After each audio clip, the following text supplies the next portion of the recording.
এখন শুনবেন স্থানীয় বাংলা সংবাদ। আসসালামু আলাইকুম। বাংলাদেশ বেতার, রাজশাহী স্থানীয় সংবাদ পড়ছি শাহানা পারভিন। রাজশাহী ২ আসন বাদে বাকি ৫টি সংসদীয় আসনের অর্থনীতি কৃষি নির্ভর। ৯টি উপজেলাতেই ধান, সবজি ও মাছ উৎপাদনে বিখ্যাত।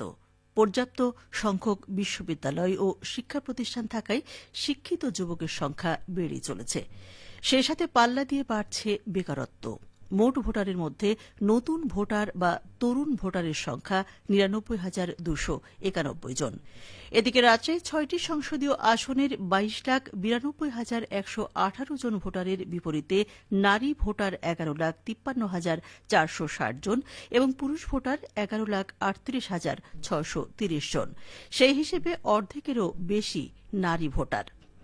এলাকাবাসীর দাবি, রাজশাহীতে ইপিজেড নয়তো কলকারখানা নির্মাণ জরুরি। বিশেষ করে অ্যাগ্রো বেসড শিল্প কলকারখানা নির্মাণ সম্ভব হলে এই অঞ্চলের অর্থনীতি চাঙ্গা হয়ে উঠবে, যা কর্মসংস্থান সৃষ্টিতে ভূমিকা রাখবে। তবে গ্যাস সরবরাহ না থাকায় বারবার মুখ থুবড়ে পড়েছে ব্যবসায়ীদের উদ্যোগ। এদিকে আসন্ন ত্রয়োদশ জাতীয় সংসদ নির্বাচন ঘিরে সরগরম চায়ের দোকান থেকে অফিস পাড়া। প্রার্থীরা প্রচার প্রচারণায় ব্যস্ত সময় পার করছেন। বেকারত্ব ও শিল্পায়নের অভাব উত্তরের এই জেলা পিছিয়ে পড়েছে। আর এই সংকটের সমাধান নির্বাচনে অংশ নেওয়া ৩০ জন প্রার্থীর প্রতিশ্রুতির জন্য জায়গা করে নিয়েছে। এবার ভোটাররা আশা করছেন জনগণের সামগ্রিক চাওয়া পূরণ হবে। এক্ষেত্রে ভূমিকা রাখবে গণভোট।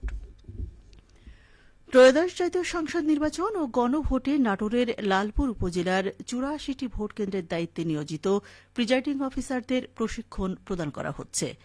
আজ উপজেলার নর্থ বেঙ্গল সুগার মিলস হাই স্কুলে আয়োজিত প্রশিক্ষণ কার্যক্রম পরিদর্শন করেন জেলা প্রশাসক ও নির্বাচনের রিটার্নিং অফিসার আসমা শাহিন। এ সময় উপস্থিত ছিলেন পুলিশ সুপার মোহাম্মদ আব্দুল ওয়াহাব, জেলা নির্বাচন অফিসার মোহাম্মদ নজরুল ইসলাম এবং লালপুর উপজেলা নির্বাহী অফিসার ও সহকারী রিটার্নিং অফিসার মোহাম্মদ জুলহাস হোসেন সৌরভ।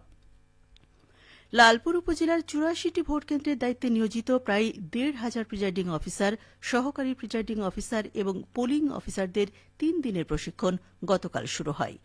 আজ প্রিজাইডিং অফিসারদের প্রশিক্ষণ প্রদান করা হচ্ছে। সহকারী প্রিজাইডিং অফিসার এবং পোলিং অফিসারদের প্রশিক্ষণ পর্যায়ক্রমে গতকাল অনুষ্ঠিত হয়েছে, আগামীকালও অনুষ্ঠিত হবে।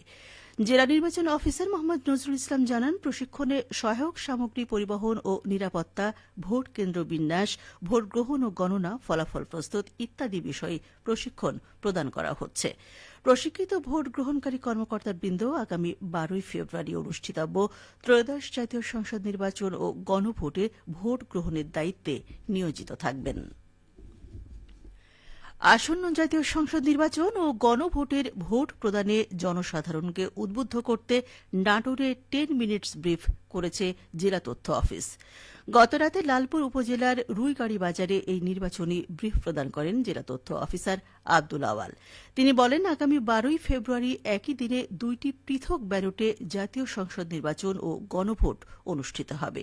দেশের মানুষের কাঙ্ক্ষিত সংস্কার প্রস্তাব, যেমন নির্বাচনকালীন তত্ত্বাবধায়ক সরকার, নির্বাচন কমিশন এবং অন্যান্য সাংবিধানিক প্রতিষ্ঠান জুলাই সনদের আলোকে গঠন, বিরোধী দল থেকে সংসদে ডেপুটি স্পিকার নির্বাচন, ২ কক্ষ বিশিষ্ট জাতীয় সংসদ গঠন ইত্যাদি ঐক্যমত্যে উপনীত হওয়া ৩০টি সংস্কার প্রস্তাব বাস্তবায়নে টিকচিহ্ন সম্বলিত গোলাপি রঙের ব্যালটের ঘরে সিল প্রদান করতে হবে। পক্ষান্তরে সংস্কার প্রস্তাবে রাজি না থাকলে ক্রস চিহ্ন সম্বলিত ব্যালটের ঘরে সিল প্রদান করতে হবে। এছাড়া উপজেলার গোপালপুর পৌরসভার চকনাজিরপুর এলাকায় আয়োজিত নির্বাচনী সচেতনতামূলক ভোটালাভ কর্মসূচিতে জাতীয় নির্বাচন ও গণভোটের বিষয়ে অবহিত ও ভোট প্রদানে উদ্বুদ্ধ করে জেলা তথ্য অফিস। বগুড়ায় চলতি মৌসুমে ৩৭,৫৯৫ হেক্টর জমিতে ৬০০ কোটি টাকার সরিষা এবং ১ কোটি টাকার মধু সংগ্রহের লক্ষ্যমাত্রা নির্ধারণ করেছে কৃষি বিভাগ। বগুড়া জেলা কৃষি সম্প্রসারণ অধিদপ্তর সূত্র জানায়, চলতি মৌসুমে ৩৭,৫৯৫ হেক্টর জমিতে ৭৫,০২৬ মেট্রিক টন সরিষা উৎপাদনের লক্ষ্যমাত্রা ধরা হয়েছে।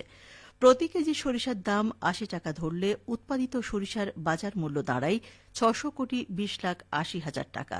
আর বগুড়ায় আবাদকৃত সরিষার জমি থেকে ২৫ মেট্রিক টন মধু সংগ্রহের লক্ষ্যমাত্রার কথা জানিয়েছে এই দপ্তর।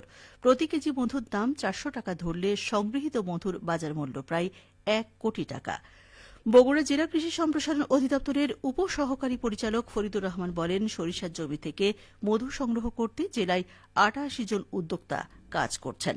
এ মৌসুমে ২৫ মেট্রিক টন মধু সংগ্রহের লক্ষ্য নিয়ে তারা কাজ করছেন। সরিষা ছাড়াও লিচু, আম ও বরই থেকেও মধু সংগ্রহ করা হয়, তবে সরিষার ফুল থেকেই বেশিরভাগ মধু সংগ্রহ হয়ে থাকে।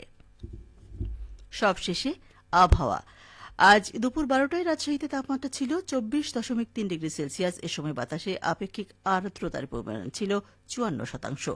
রাজশাহী ও পার্শ্ববর্তী এলাকায় আজ সূর্যাস্ত সন্ধ্যে ৫টা ৪৪ মিনিটে। সংবাদ শেষ হল। আমাদের পরবর্তী সংবাদ দুপুর ২টা ৫ মিনিটে।